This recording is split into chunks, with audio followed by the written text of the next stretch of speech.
बिस्मिल्लाहिर्रहमानिर्रहीम। सबसे पहले तो आप सबको प्रोफेसर ज़ियाउल हक का सलाम।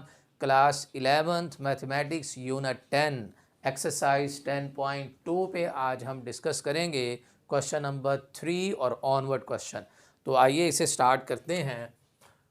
क्वेश्चन 3 में कह रहा जी evaluate the following without using calculator, यानी कैलकुलेटर हमने यूज़ नहीं करना और वैल्यू हमने फाइंड करनी है साइन 675 डिग्री की। अब आपने काम क्या करना है कि 675 को डिवाइड कर लीजिए 90 पे, क्योंकि एक क्वाड्रेंट के अंदर जो एंगल होता है वो कितना है 90 डिग्री। तो 90 को अगर आप देखें कि किससे हम मल्टीप्लाई करें कि हम आंसर 675 के करीब आ जाए, तो आप इसको ज़रा 7 से मल्टीप्लाई करके देखिए। ये आ जाएगा 7 0 और 9 को 7 से मल्टीप्लाई करेंगे तो 63, और इसे आप अगर माइनस करेंगे तो यह आ जाएगा 45 डिग्री। यानी इस 675 को हम ऐसे लिख सकते हैं साइन,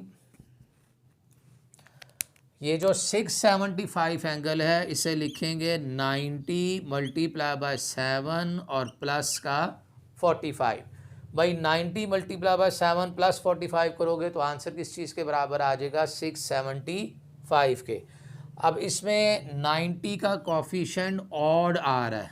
जब 90 का कोफिशिएंट ऑड हो तो हर ट्रिग्नोमेट्रिक रेशो अपनी को रेशो के अंदर क्या हो जाती है, चेंज हो जाती है। देखिए इसमें हम ये रूल अप्लाई कर रहे हैं,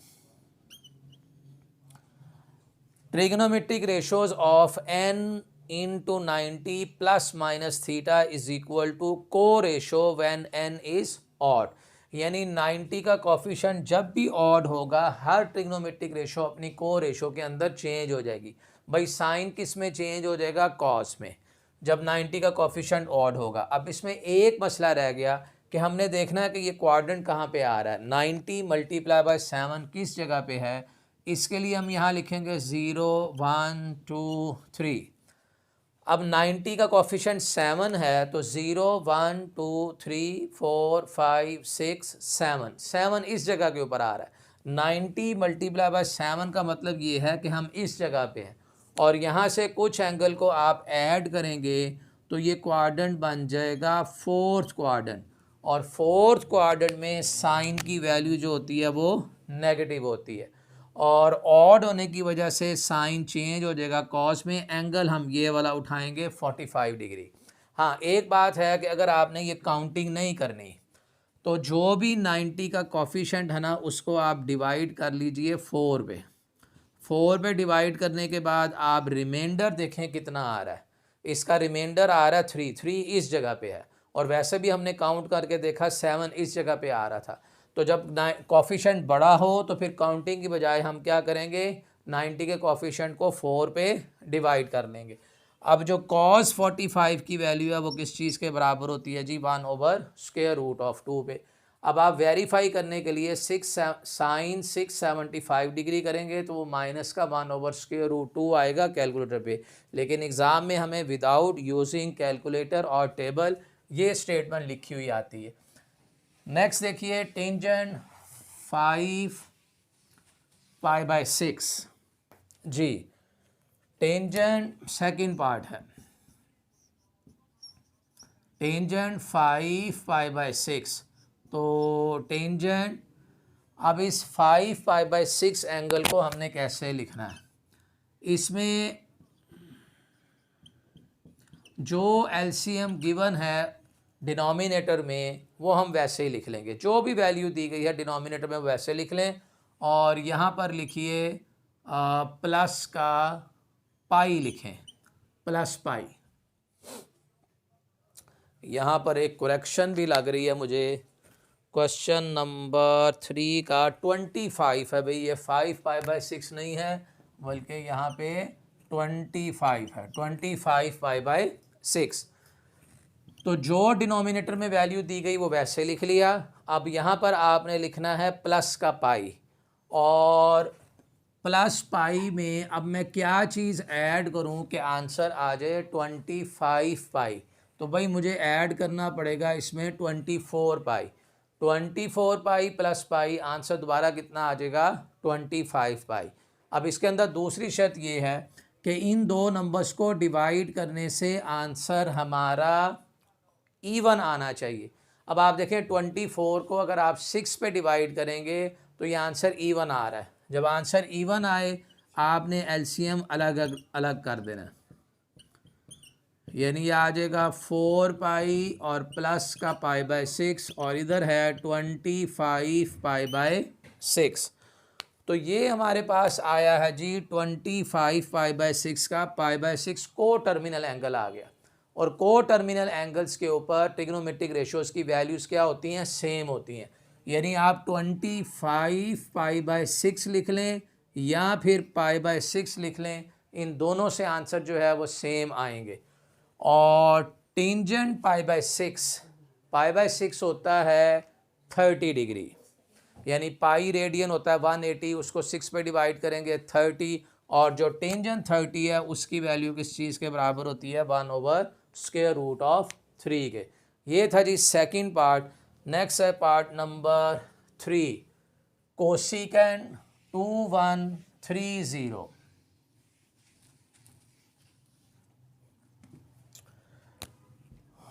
कोसिकेंट 2130।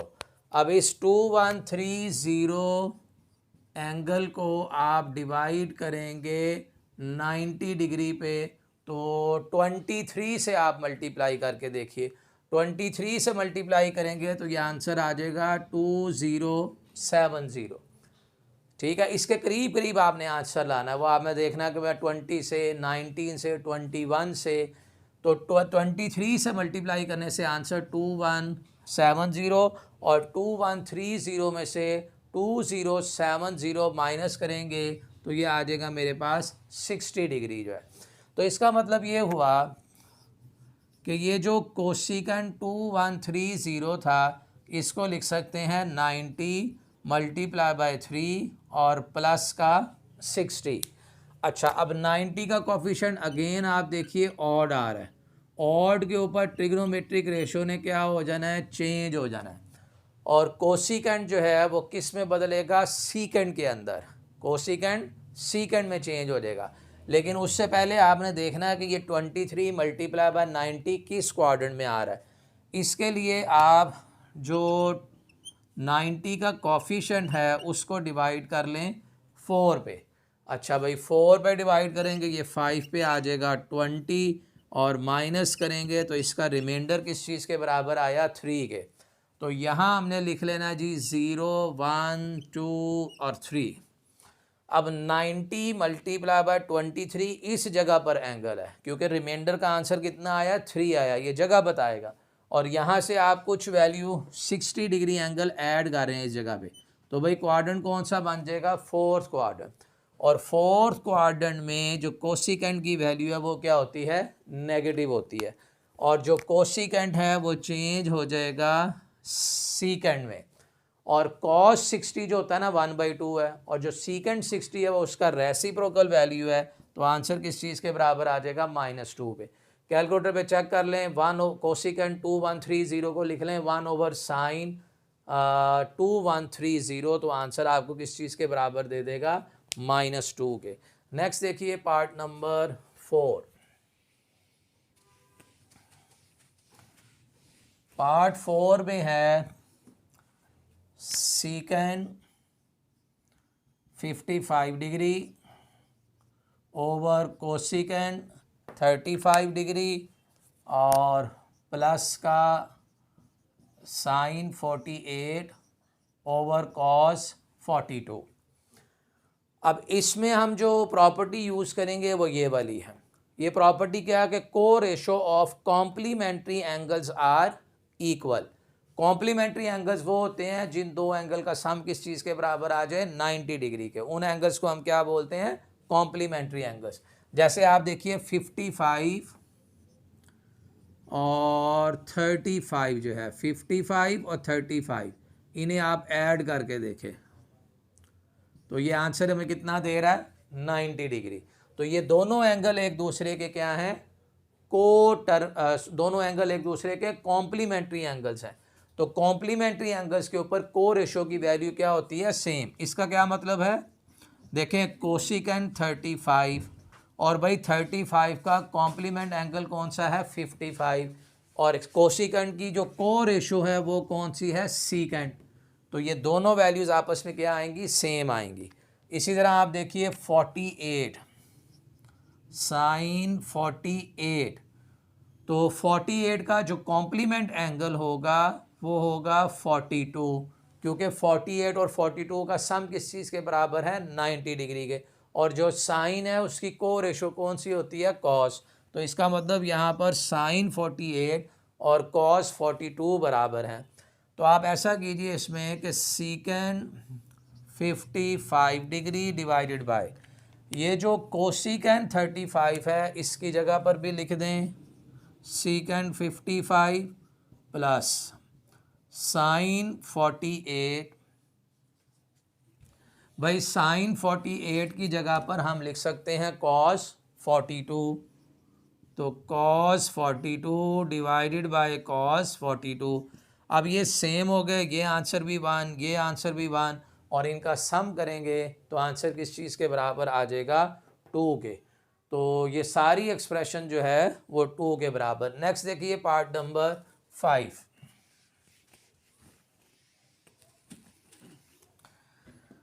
पार्ट 5 में है 2 साइन 56 ओवर कॉस 34 माइनस का कॉट 37 ओवर टेंजेंट 53 और माइनस का स्क्वायर रूट 2 और साइन 45। जी इस सारी एक्सप्रेशन को देखना है। अब आप देखिए 56 और 34 इन दोनों का सम करेंगे तो ये 90 डिग्री बन रहा है। इसका मतलब ये दोनों एंगल एक दूसरे के क्या हैं, कॉम्प्लीमेंट्री एंगल्स हैं। तो cos 34 का कॉम्प्लीमेंट्री एंगल कौन सा है जी, 56। और इन कॉम्प्लीमेंट्री एंगल्स के ऊपर को रेशो की वैल्यू क्या है, सेम। यानी cos और साइन 56 की वैल्यू क्या होगी, सेम होगी। cos 34 साइन 56 के बराबर होगा। इसी तरह आप देख लीजिए cot 37, भाई 37 का कॉम्प्लीमेंट्री एंगल कौन सा है, 53 है। और कॉट की जो को रेशो है वो कौन सी है, टेंजेंट। तो कॉट 37 टेंजेंट 53 के बराबर है। ये वैल्यूज इसमें हम यूज़ कर लेते हैं, यानी 2 साइन 56, जिस मर्ज़ी को चेंज कर लें। साइन 56 की जगह कॉस 34 लिख लें या कॉस 34 की जगह साइन 56 लिख लें, कोई फ़र्क नहीं पड़ेगा, आंसर सेम आएंगे। यहाँ आपने कॉट 37 लिखना है, लिख लीजिए, और नीचे वाले को चेंज कर दें। टेंजेंट 53 बराबर है कॉट 37 के माइनस स्क्वायर रूट 2, और जो साइन 45 होता है उसकी value 1 over square root of 2 है। तो ये दो कैंसिल हो गए, 2 इंटू 1 आ गया, इसका -1 आ गया, ये भी कैंसिल। तो 2 -1 -1 आंसर किस चीज़ के बराबर, 0 के। ये था जी हमारा पार्ट नंबर 5। तो क्वेश्चन नंबर 3 कंप्लीट हो गया। नेक्स्ट देखिए question number 4।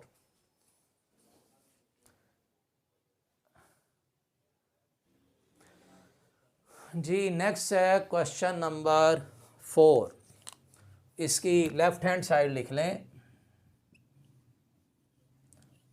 cos 45 minus theta.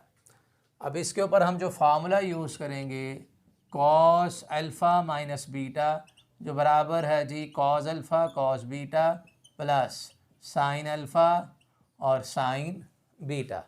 यानी अल्फ़ा माइनस बीटा में cos के फार्मूले में दोनों पहले cos के, बाद में दोनों साइन के, ब्रैकेट में माइनस है तो बाहर प्लस, चेंज कर देना साइन को। तो यही फार्मूला इस पर यूज़ करते हैं, दोनों पहले cos के, दरमियान में प्लस, फिर दोनों साइन के।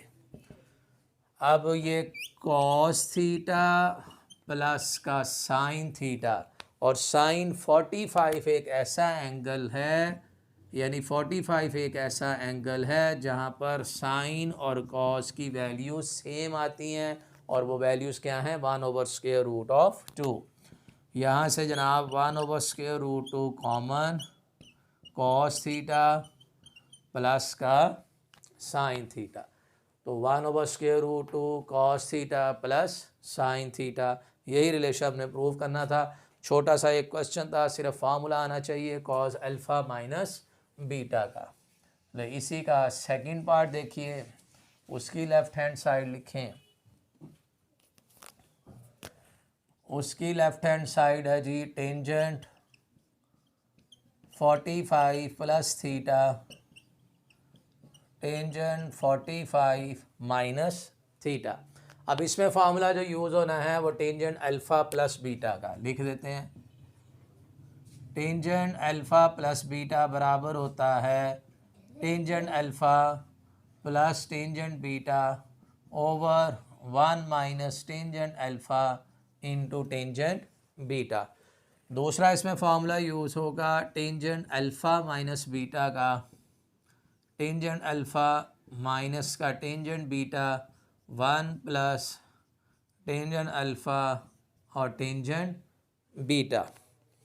तो ये फार्मूला इस पे यूज़ कर दें। पहले वाले पे पहला फार्मूला यूज़ करेंगे tangent alpha plus tangent beta 1 minus tangent alpha और टेंजेंट बीटा, फिर टेंजेंट अल्फ़ा माइनस का टेंजेंट बीटा और 1 plus tangent alpha into tangent beta. अब सेकंड स्टेप इसमें ये है कि हमें टेंजेंट 45 की वैल्यू आनी चाहिए कि टेंजेंट 45 किस चीज़ के बराबर होता है। जी ये लिखा हुआ है टेंजेंट 45 इसकी वैल्यू 1, टेंजेंट 45 इसकी वैल्यू 1, यहाँ टेंजेंट 45 वैल्यू 1, टेंजेंट 45 वैल्यू 1 हो जाएगी। तो ये आ जाएगा 1 plus tangent theta, tangent theta को 1 से मल्टीप्लाई करेंगे, माइनस का tangent theta 1 minus tangent theta और 1 प्लस टेंजेंट थीटा। और चूँकि ये प्रोडक्ट में है वैल्यू सेम है, ये इससे कैंसिल, ये इससे कैंसिल, तो फाइनली आंसर इसका किस चीज़ के बराबर आ गया 1 के। तो यही हमारी क्या है राइट हैंड साइड। तो ये थे जी आज की हमारी डिस्कशन क्वेश्चन नंबर 3 और 4। अगर आपको वीडियो अच्छी लगी हो वीडियो को लाइक करें और शेयर कीजिए। अल्लाह हाफिज़।